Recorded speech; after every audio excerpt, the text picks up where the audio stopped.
Good morning, everybody. Happy Sunday. Sunday actually is a really good day to talk about words and how words are used to paint a picture to reinforce belief systems. They are like elements, they're like elements used for different mediums to express a point of view, a story, a belief system, a perception. And lately, the last couple days, I've been talking about the Bible and other historical texts. Well, I don't say I was talking about other historical texts, though I did come across um, an article on Facebook about how Howard Zinn left out the Asian contribution to America. And I read Howard Zinn's Story of America, Howard Zinn's depiction of America and his historical perspective. And it doesn't tell you everything, it tells you from one person's perspective. And so you have to understand that all words are like chemistry. They can build and they can take away. And so that's why I've been very much dissecting words along with John Oakes, because words can be reduced down to even 2-letter words. And then they can be strung together into a long word. And then the words are constructed into sentences, and sentences construct a theme with like a script with the 5 elements of a story: the plot line, the characters, the setting or location, the conflict, the resolution. And so then you realize that everything out there is built on a story. Everything out there is built on driving a thought process, a belief system, a perception. And so, like, I made up a term called limbo glitch, since I know I've been not say making up words. Sometimes I make up words and turn words that were not an adverb into an adverb. I don't have an example right now, because everything is very fluid with me. So I have to go back and look at what I wrote or what I've tried to say. But I know the word limbo glitch, which, what the hell is a limbo glitch, right? You don't hear that term. You hear limbo and you hear glitch, but you never hear the term limbo glitch.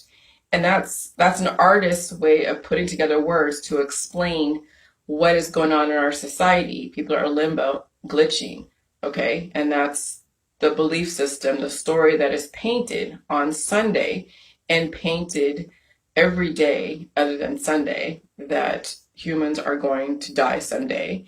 And that is a belief system that is instilled in children. Once they learn how to write paragraphs, that's already instilled by the parents, by everybody. And so words are an artist's medium to design a whole different future. Design your life, design a future, maybe recycle the past.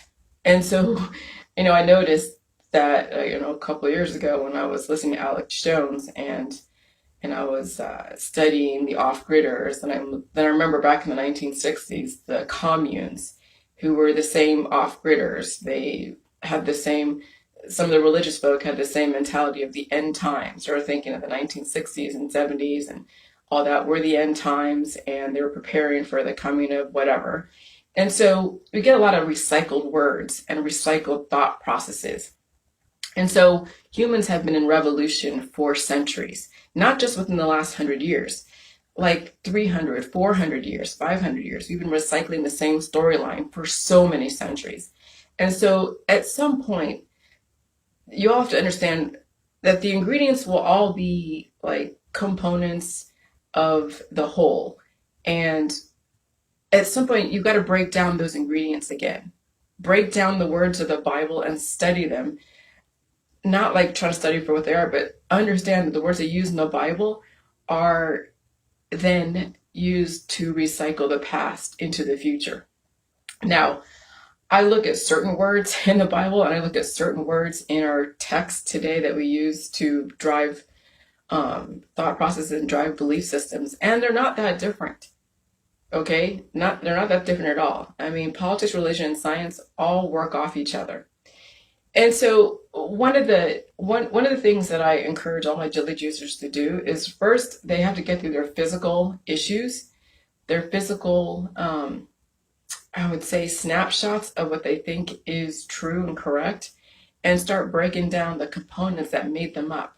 Look at their parents, look at the school system, what they were taught, look at the politics that your parents and you have adopted, look at the religion, look at the science belief systems, and then look at the words that you use today. Okay? And you realize that you are recycling everything that was given to you because you don't know anything but to recycle those words. Recycle your belief systems about power. Hey, Pip, about power and subservience. And so this is why I also drive away people who want to use me as a mentor or use me as the answer man, because that's a God complex. That's what I noticed, that anyone that comes into my group that is licensed or deems themselves some kind of spiritual advisor, good morning, Pip, there's a God complex going on. And I can see that and I can sense that in people's belief systems, in even their energy when they speak on Facebook or in my group. And so that is the old way of doing things. That's what's in the Bible. That's what's in politics and religion and science, is a type of God complex. Whether you're wearing a white coat with a PhD, or you're wearing a frock, or you're wearing some kind of black suit with a red tie that goes and speaks on a podium, it's all God complexes. And it instills that either someone's higher than you or someone's below you. And so when you learn how to write and you're not using someone else's words, and you're not always quoting or even paraphrasing the same thing in a different way, using maybe your words, but you're not bringing anything new to the table. And so one of the exercises that I'm doing, is trying to figure out how, okay, I'm writing the future right now. I'm writing the Bible of the future. That's what the whole Jelly Juice mentality is, writing the Bible of the future. From my vantage point, given that I have gone through all of my physical issues, and I see then everyone else around me is just parodying and parodying. So you can do a parody of somebody, which is making fun or doing some kind of comic routine that explains the same thing, but in a more of a comical way or an entertaining way, or parodying, where you're just regurgitating what someone else is saying. And that's what school does. That's what academia instills and reinforces in our kids, is how you regurgitate someone else's belief system. And then you get fed into the corporations that sell a product that keeps reinforcing the same belief systems. And so when you finally break away from the group mentality and you become autonomous, then you're actually free to express yourself in a way that's independent, if you can find different words. But not even to say the same thing, it's finding different words to promote a different future. What is that different future? Well, first you have to understand where we came from in the past and not recycle the past into the future. And so the hardest thing is to get away from the text that you have been regurgitating. So those that are very educated, that have been regurgitating the someone else's writing, someone else's belief system, transhumanists, they regurgitate the same thing. That's what this whole thing with the immortality in biotech, it's all about transhumanism. Okay, the global elite do transhumanism. Nothing wrong with the global elite. They know what they're working with. And they also know there's some people out there that will also be able to surpass the transhumanists, where you're part man and part machine, and still take on the technology of the viruses, because that's all artificial intelligence as well. Okay, because we've had viruses even before we knew about artificial intelligence. We just didn't call it that. We just called it a virus that you're all afraid of. We called it sickness. But sickness is taking on artificial intelligence, and then biotech tries to stop artificial intelligence. And then the person breaks down and dies.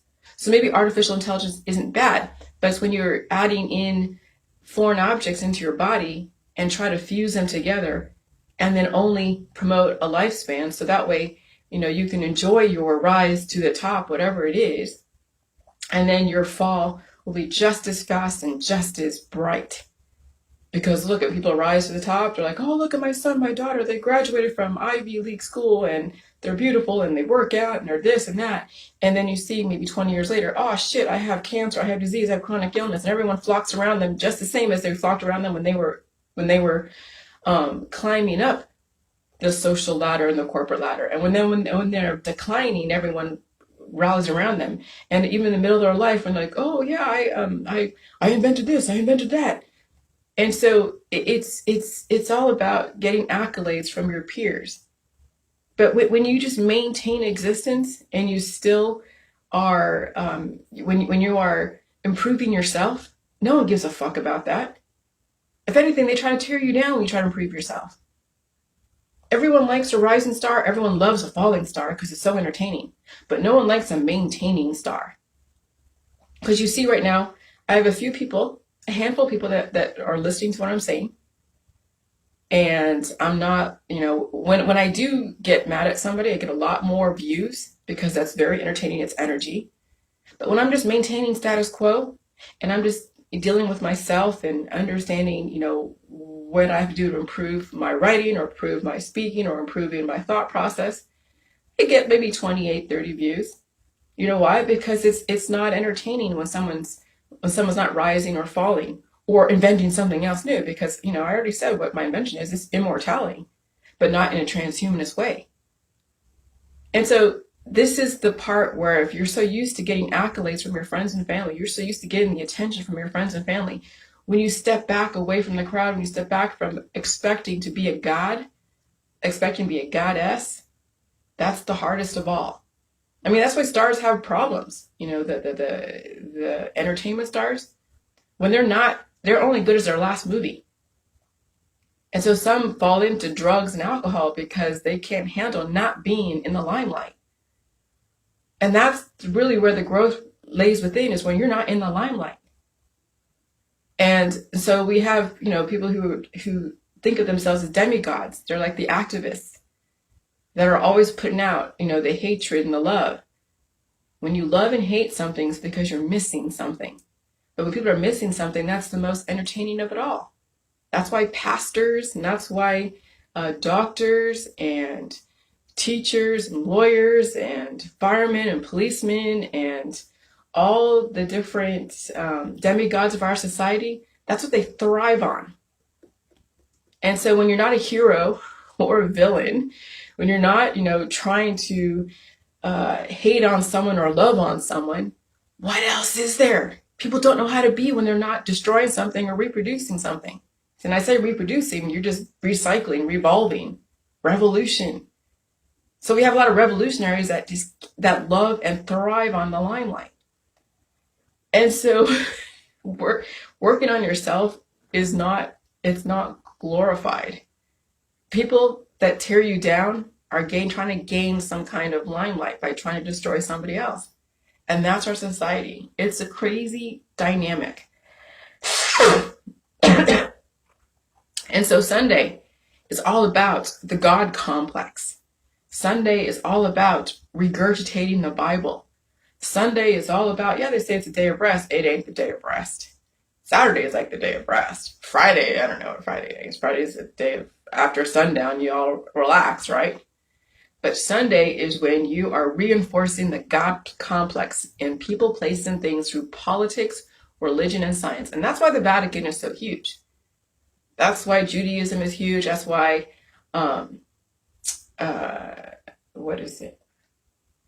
Muslim is so huge. Now, there's nothing wrong with any of these religions, but they still instill a God complex. Someone is more powerful than someone else, and there's no equality on earth. Now, what do I mean by equality? It's like an equilibrium, but it doesn't mean it has to be death. Okay, we know that equilibrium can mean death if you stay at equilibrium. But equality on earth means that everyone is given the tools, like literally given the tools. Salt, food, understanding pain and viruses, and no one is scared of it. No one's trying to say, okay, here, take this vector or take this therapeutic to take it away. See, that's unequal when you're demonizing salt, food, sugar, viruses, and pain. And so we're not giving people equal We're not leveling the playing field and giving people equal opportunity to surpass what limits they have set for themselves as well as our community has set for them. And so I propose that we give everybody equal opportunity to survive and thrive and contribute to their community in such a satisfying way where cancer disease, chronic illness, depression, and anxiety is not even something to be, it's not something that is used in the language. The reason why it is because we have the medical, holistic, energy healing world taking away resources from people actively every single day. And then this is where you get the politics, religion, science, and the love and hate, because people are missing parts of themselves. They are fractions of themselves reproducing, not only destroying other people and themselves, but also reproducing simultaneously. And the concept of understanding reproducing and dying simultaneously is when you are triggering mitosis on a continuous basis, which is immortality, and you are dying and reproducing, but internally. You're not dropping babies left and right, which is not a bad thing, but you better be whole yourself so you can raise a whole child. But you can die and reproduce simultaneously and still live on this earth, but you're always evolving. The death of the old in with the new. But you're not dead, like macro levelly, but your body is going through a cycling process of evolution. But we don't have evolution in our society. We have perception of evolution.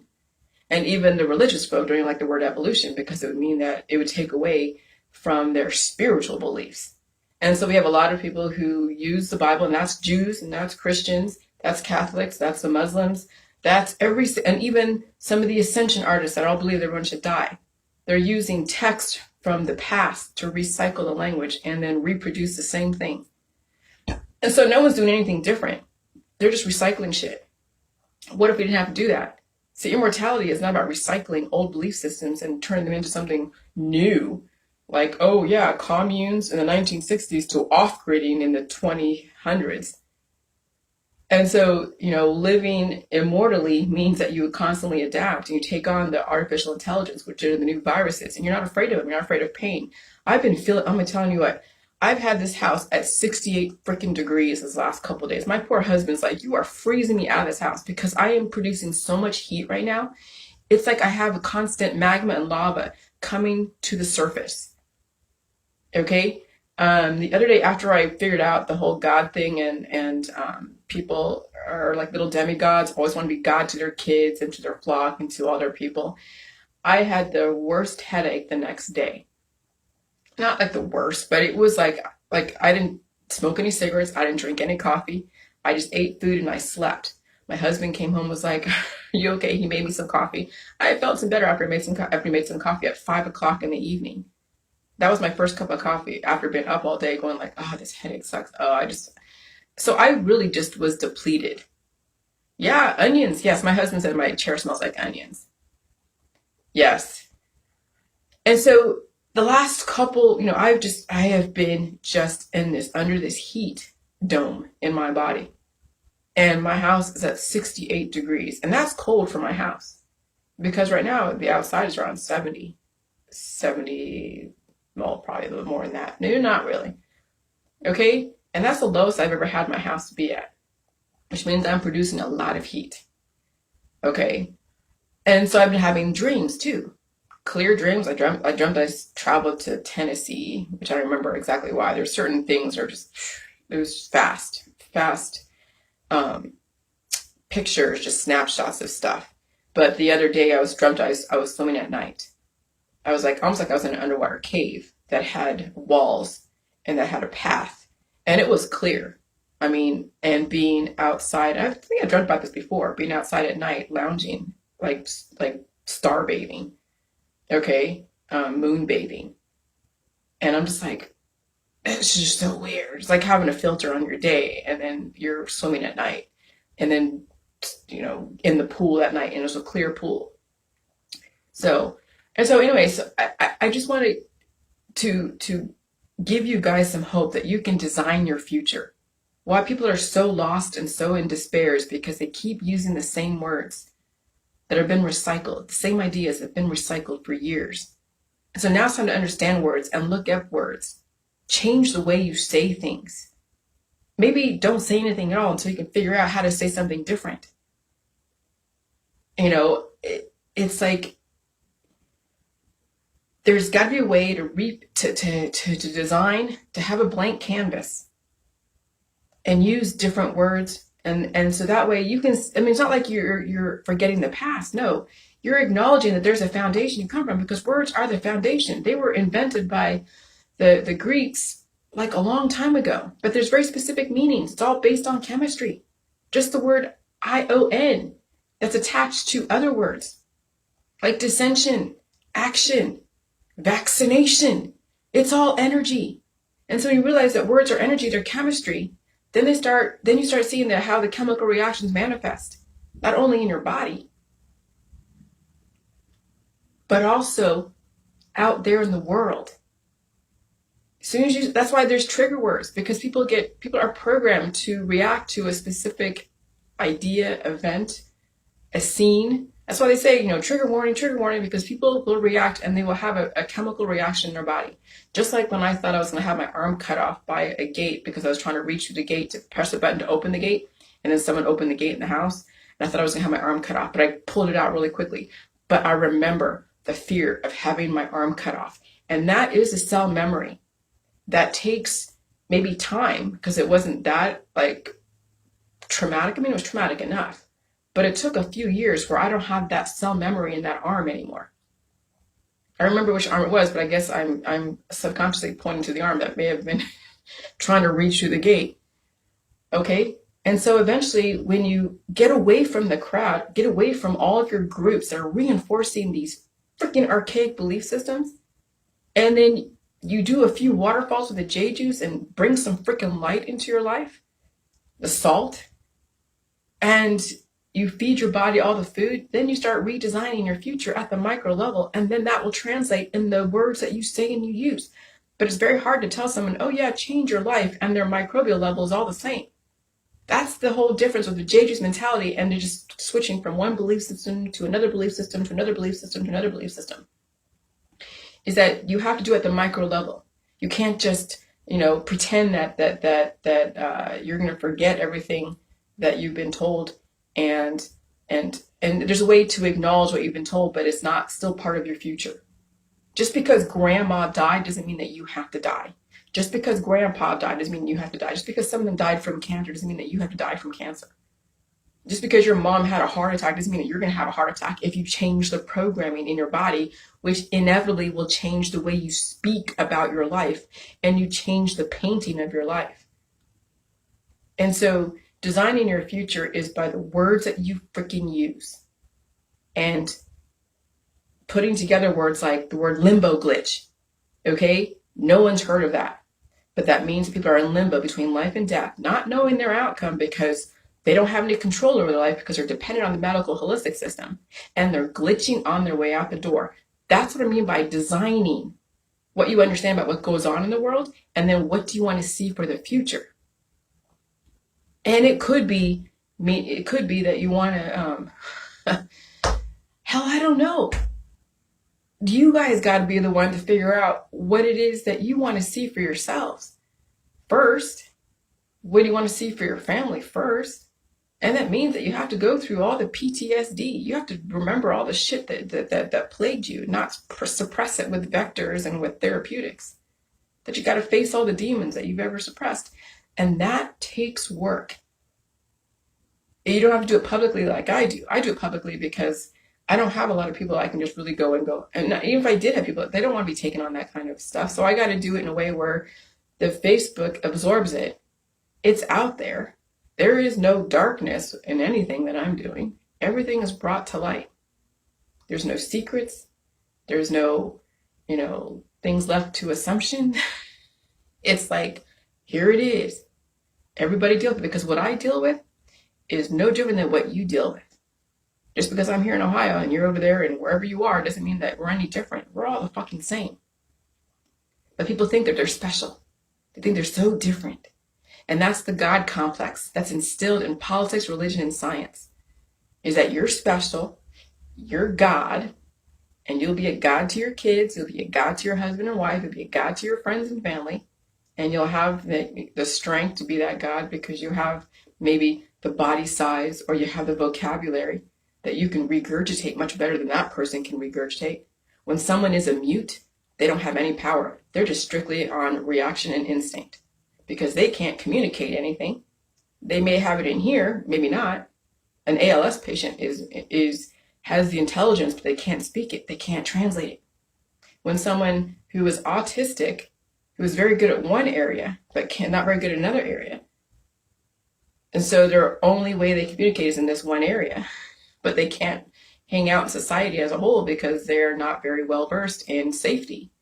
And so they always have to be protected by somebody else. But they're very good at math and English. And so that's what the system is doing, is exploiting people like that, finding ways to take out innovation from people who are so lopsidedly intelligent. And so there's some people that don't even have that. They're not, a savant. Some people just do not have the capacity to really think at all.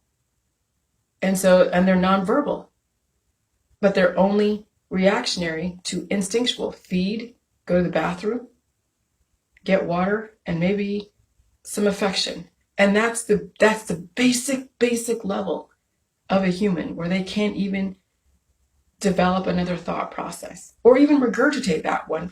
So be proud that you can regurgitate a thought process. Now take it a step further and start developing your own thought process. But we have humans that have stopped themselves. And so all they do is regurgitate the Bible, regurgitate what scientists have said based upon their perceptions of problems and solutions. People regurgitating professors. And so no wonder we haven't evolved, because everyone's regurgitating the same shit. So what if we didn't have to do that? So anyways, happy Sunday. I'm going to go do my day. And you guys start understanding words and start breaking words down. Like environment. En is like a component. Viren is virion. Ment is how it translates. That's how the viruses, little components of viruses, translate in the environment. You can't get away from viruses. But the perception and the regurgitation is viruses are bad and evolution is bad, and we're going to keep you at a deficit. So that way you always think that viruses are bad.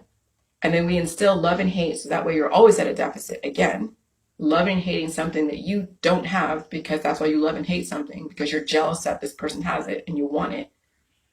And so what if you didn't have to love and hate? What if you just were the whole person?